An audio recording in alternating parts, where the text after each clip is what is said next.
Hi, I'm Deborah Schaus, and normally I work with my partner, Ron Zoglin, but he can't be here today. I am very excited about getting to talk to you about writing your story or stories. I have been writing my stories, my life stories, practically my whole life. And I've spent a lot of time helping and encouraging other people to write theirs as well.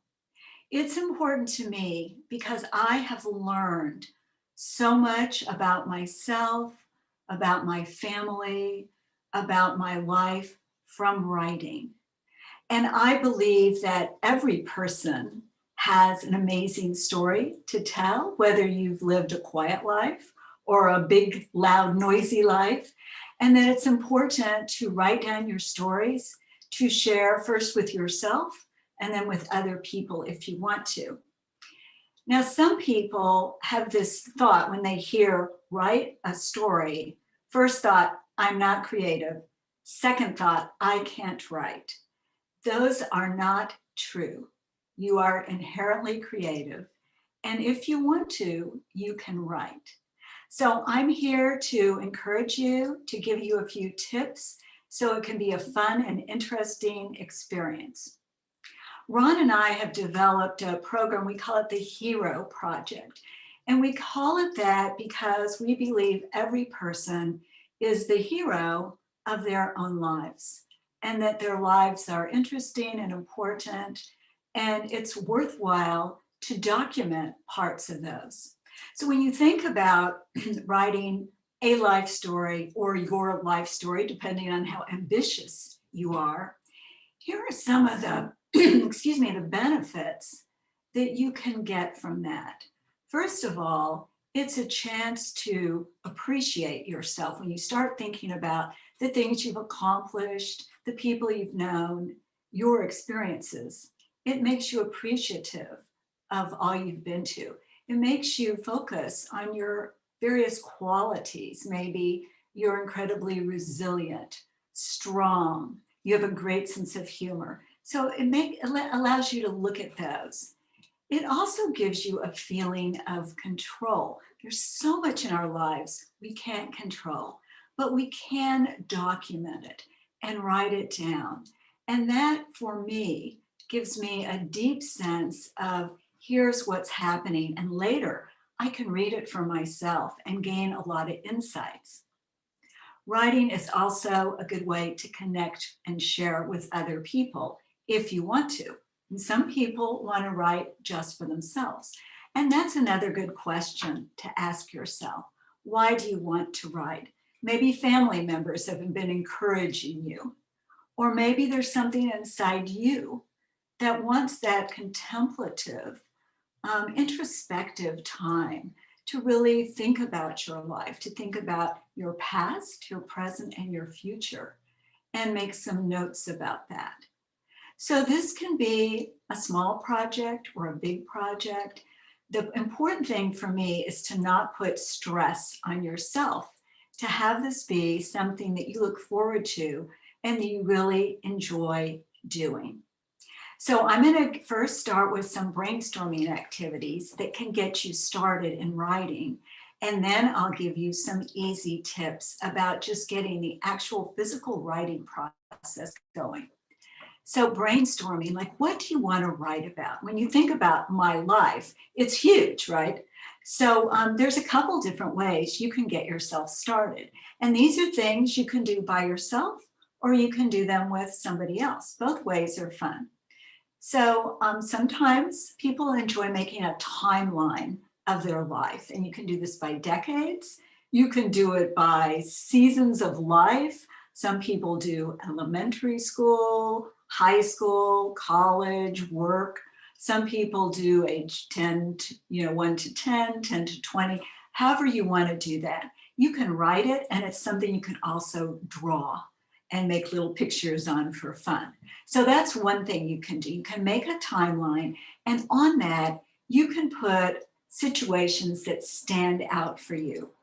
One of the things I've been doing recently is some friends and I, over Zoom, of course, have been talking through our decades. So obviously we're not talking through the whole decade, but we are thinking about a story or two that represents a decade, either 1 to 10, 10 to 20, and we're going as far as we go. So when you do that, think about the first thing that comes to your mind. And for me, talking about ages 1 to 10, the first thing that came to my mind was when I was 3.5 years old and I met my best friend standing in my yard because I wasn't allowed to leave my yard, and she was standing on the sidewalk. And so those kind of the stories that pop into our minds, those intuitive stories, are often really interesting to document. So a timeline is one way. You can think about first experiences. So your first day at school, your first friend, your first pet, your first haircut, your first job.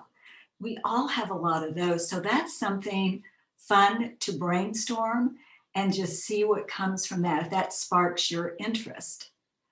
Another thing to think about is your qualities. What kind of person are you? How do you think of yourself? Do you think of yourself as a hard worker? Is that a really important quality for you? Do you think of yourself as a connector with other people? Do you think of yourself as a wit or an academic?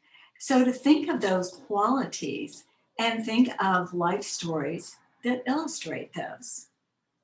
Another idea is to think of life events. So we all have certain life events that really stand out. Some of them are marvelous, some of them are challenging, and to make a list of those events and see what draws you to this. Those are just a few ways you can get yourself thinking about what do you want to write about. And as you're thinking about that, you can also think about why do you want to write? I've mentioned a few reasons that I like writing, but you will have your own reasons. And it may be that, people are asking you to write about your childhood or your earlier life. Or maybe you're wanting to write about your life now and what that's like for you.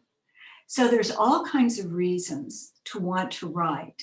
And the important thing is to know it's your words, it's your writing.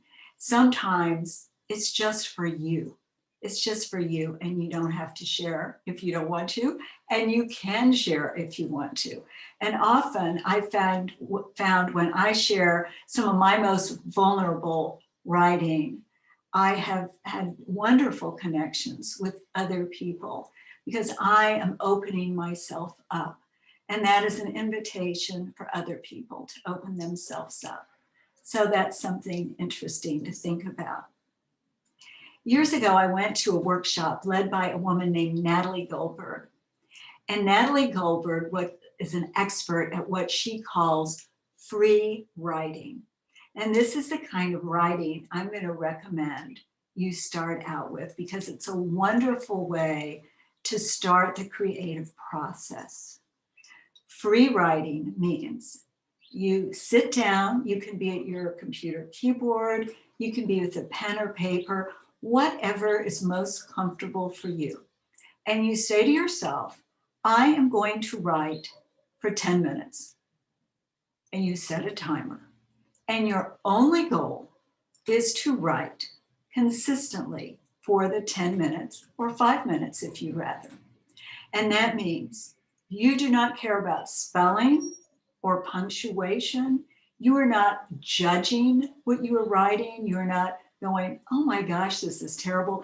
You are just writing. So the goal is to stay in the present and let your hands move. Often I just stare into space when I do this, and I do this a lot. I just stare into space. So I don't care if my fingers make mistakes, because I know I can go and spell check or correct the spelling if I'm writing by hand later. We can start out with a writing prompt if you want to. Some of the brainstorming ideas I just discussed with you about, from your life story, an incident, maybe a holiday memory. You know, that's often an easy way for people to start out. A person you want to write about who was important to you in your life, a mentor, somebody who inspired you, and just start writing. And then you stop at the end of the 10 minutes. Now, that is a fabulous way to get started writing. And you can then read it later. And if you think, oh, this is good, I like this, I want to know more, I want to do more, then you can continue. So one way to just get yourself in the mode of writing is to try to find a little time to do this every day or 3 times a week. I like to put it on my calendar because I have noticed that many things can get in the way of something personal and important you want to do for yourself. So I like to put it on my calendar and say, I'm going to write during this period of time. And then you can just set your timer and you just do your writing and you let it go for then. And you can start on all kinds of different topics. If you want to get more structure, so that gives you the raw material of stories from your life, and you can make them short. They don't have to be a big, long book. Later, if you want to piece them together, if you want to create the story of your whole life, then you can do a chronology and do it like that. But this is a wonderful way to get started. And you can do this with other people. So when I went to Natalie Goldberg's workshop, there were 20 of us in the room, and we sat and we wrote together for 3 days. You know, we'd have breaks, we'd write for 10 minutes, we'd write for 20 minutes, and at the end, we would read our work aloud to each other.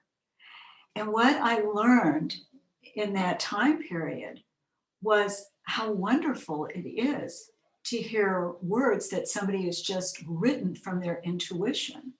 I never heard anything that was boring during that whole time of people reading aloud to me and me reading aloud to them and sharing. So this is something you can do with friends, family members, and you can do it by yourself. Now, if you want to have a little more structure, we have a structure that we call the DOQ, and that is desire, obstacle, and quality. It's a simple way to make a little more sense, a little more tension in a story. So the desire, what does the hero, that's us, that's you, what does the hero desire? What do you want? I want to take a trip to New Zealand. What is the obstacle? What is in your way of getting what you desire? I don't have enough money. Quality. What is the quality within you that allows you to overcome this obstacle? I am really resilient and creative, and I'm going to figure out a way to make money from going on this trip. So that's just a little example, but that is something fun to play with. So it's D, desire. What desire does the hero have? O is for obstacle. What gets in your way? And Q is quality. What is the quality of the hero? What is your quality that allows you to overcome this obstacle?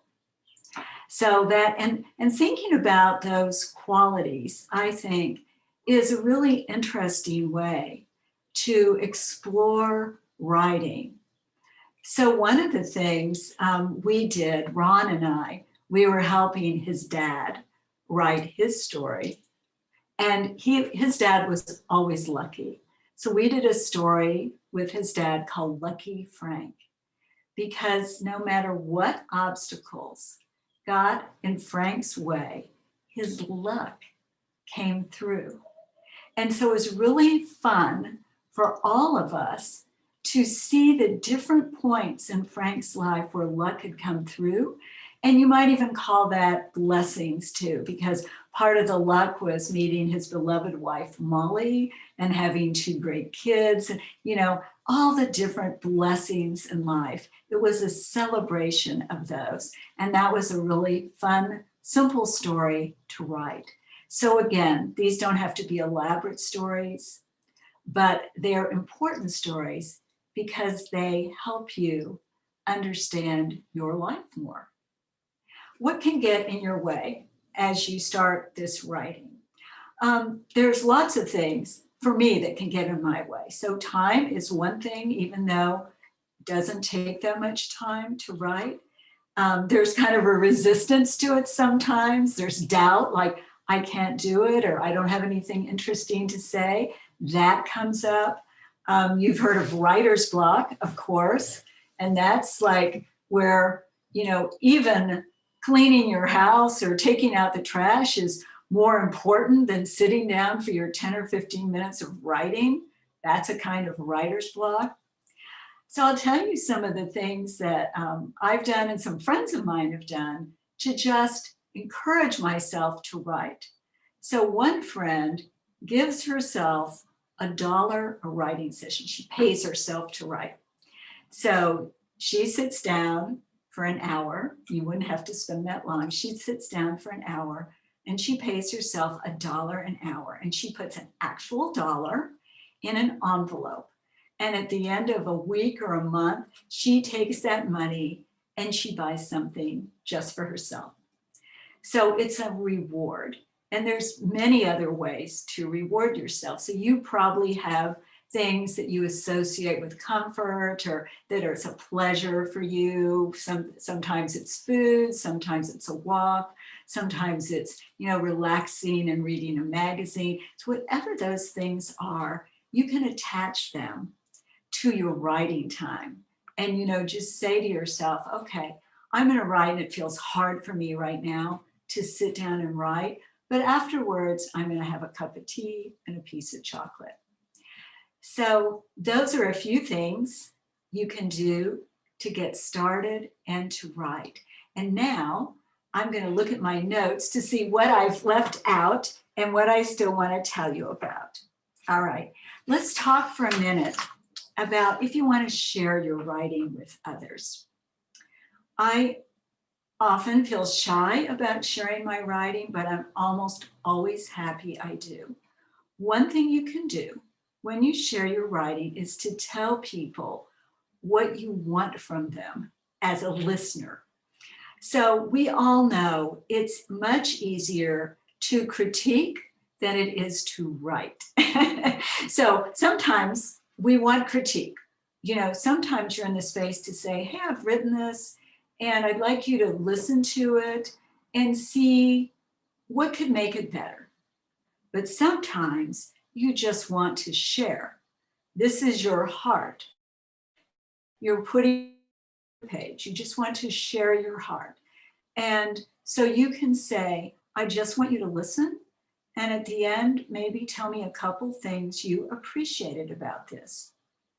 I think that is a very important communication to have with people. So it's a safe space for you to share and to read. And so I encourage you to try that and see what happens. And then to also invite, again, if you're writing together, if you have that little 10 or 15-minute free writing time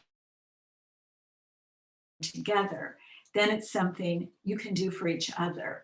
And in Natalie's class, when we did that, we just did appreciations. You know, maybe there was a line you really liked, a description, just appreciations for the person, because that's what we're trying to do. We're trying to encourage ourselves and others to write from our hearts. So if we were together, we would be chatting a little bit more. Maybe you'd have some questions. Maybe I would ask you some questions about, you know, what did I leave out? And have you already written? And what is your goal for writing? But since we aren't together, I am including my email on a piece of paper. And that way, if you start writing, when you start writing, if you get stuck, if you have a question, you can email me. and I'll be happy to help you further. So thank you so much for listening, and I look forward to hearing from you when you start writing. Thank you.